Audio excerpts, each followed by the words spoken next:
Hello everyone, welcome to part 4 of this video of electrostatic potential and capacitance. In this video we will be seeing about electrostatic potential due to a dipole. Okay, so this video is going to be a bit long video, but still let's complete it completely. Okay, so in this part we will be seeing about electrostatic potential due to a dipole, which means what is a dipole? Two equal and opposite charge separated with a small distance of 2a, right?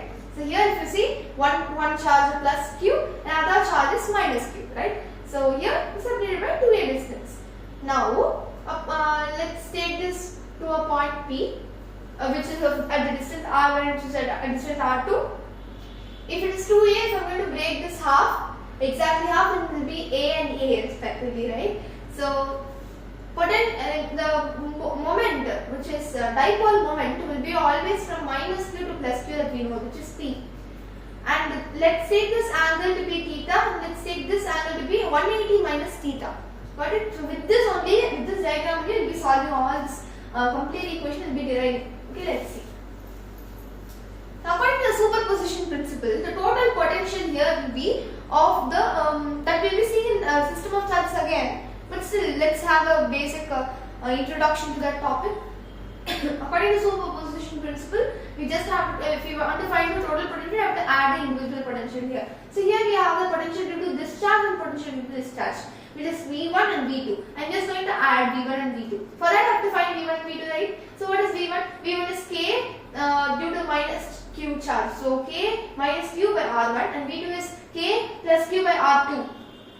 I want V, which is V1 plus V2. I'm going to just add the both charges, which is V1 and V2, minus KQ by R1 plus KQ by R2. Just taking KQ common out, I will have minus 1 by R2 minus 1 by R1. Got it? Which is equal to V. So now I have derived the value of V. Let it be there. So now what I want is, what is the value of R2 and what is the value of R1. Then only I can substitute and find the value of V. Right? So for that, I have to find the value of first R1 first, and then we can find 1 by R1. First, let's find R1.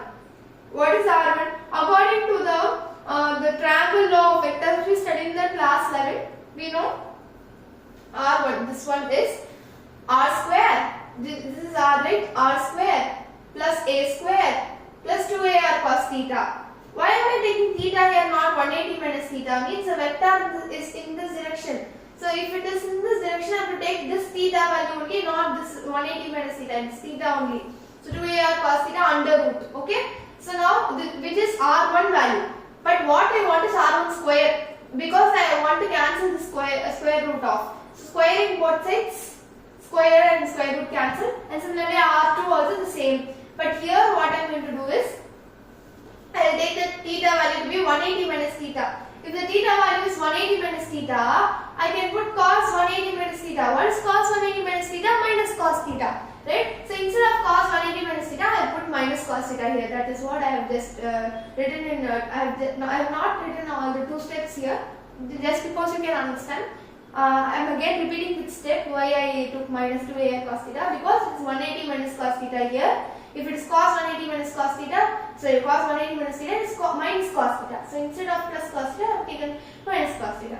Got it? So here, now what I want is 1 by R1. So let me take R square common out in this. If I take R square common, I will take 1 plus A square by R square plus 2A cos theta upon R square. So 1 R will get cancelled. And similarly in R square, R2 square, I can take R square common, 1 plus A square by R square minus 2A cos theta upon R square, again 1 R will get cancelled. So till now, I know what is the value of R1 square and R2 square. But what I want, 1 by R1 and 1 by R2. So accordingly, what I am going to do, first I am taking square root.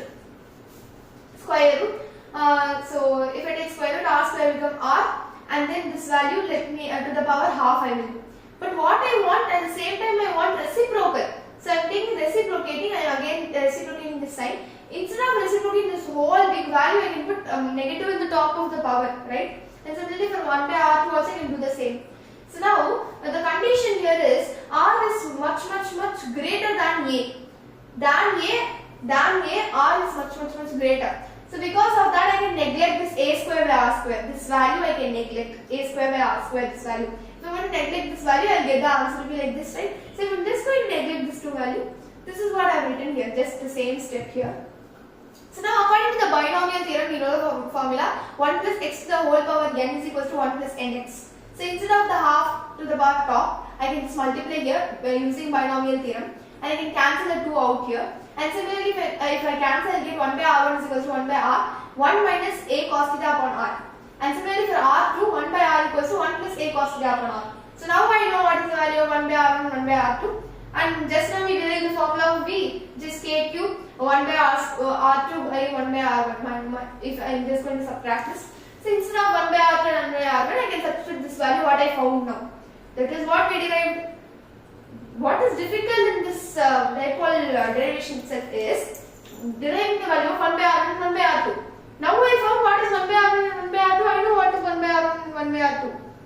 And I know the formula of v also. Now only I derived it. What is v? V is k cube 1 by r square minus 1 by r2 minus 1 by r1, right? So now I am substituting the value what I found as 1 by r2 and 1 by r1 here in this formula. If I substitute, v is equals to k cube 1 by r, I am taking common because in both these value 1 by r is there, no? I am taking 1 by r common and just substituting the rest of the value here, and I am cancelling 1 and minus 1 because it can get cancel opposite side and the same side. But if you see what a by r cos theta and a by r cos theta is of same sign, so I can just add the value of this 2a r cos theta. So now what I got, till now what I got, v is equals to k cube by r 2a cos theta upon r. So now I can multiply this r square value. So 2a cube k cos theta upon r square. I know one formula which I learned in 11th standard, dipole moment is equals to 2a cube. In previous chapter also we learned, no? Dipole moment is equals to 2a cube, which is I can substitute instead of 2a cube here, instead of 2a cube I can put here, instead of 2a cube I can put p here. So kp cos theta upon r square is equals to v for dipole.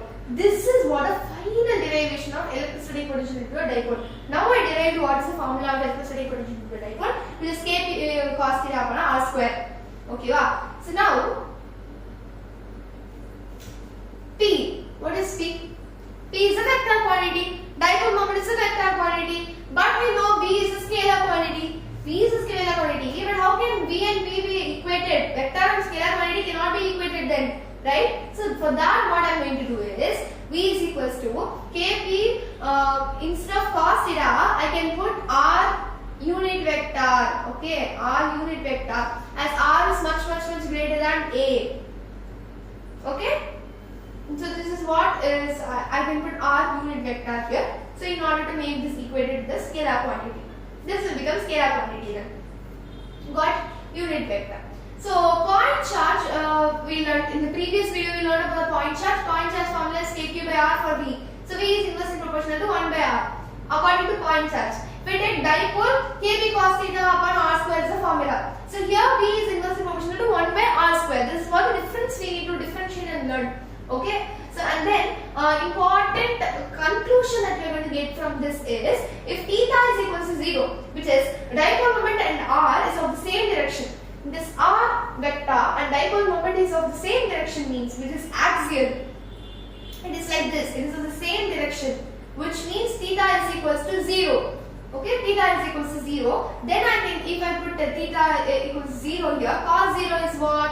Cos 0 is 1. So I can get kp by r square equals to v if theta is equals to 0, if it is in actual position, axial one. Okay, if theta is equals to 180, what will happen? Theta is 180 means p vector and r vector is of the opposite direction like this. If it is of opposite direction, what is the theta here? 180 degree. If it is 180 degree, what is cos 180? Cos 180 is minus 1. So I am going to substitute cos 180 as minus 1 here. I will get the answer of potential v is equals to minus kp by r square. Got it? V is equals to minus kp by r square. If the theta is 90 degree, which is dipole moment and r vector is perpendicular, just like this, if it is perpendicular, then if it is of the equatorial plane, if it is like an equatorial plane, then the v value will be 0. So this is what is the final derivation of the electrostatic potential due to a dipole. Next video I will be seeing about the potential due to the system of charges. Thank you.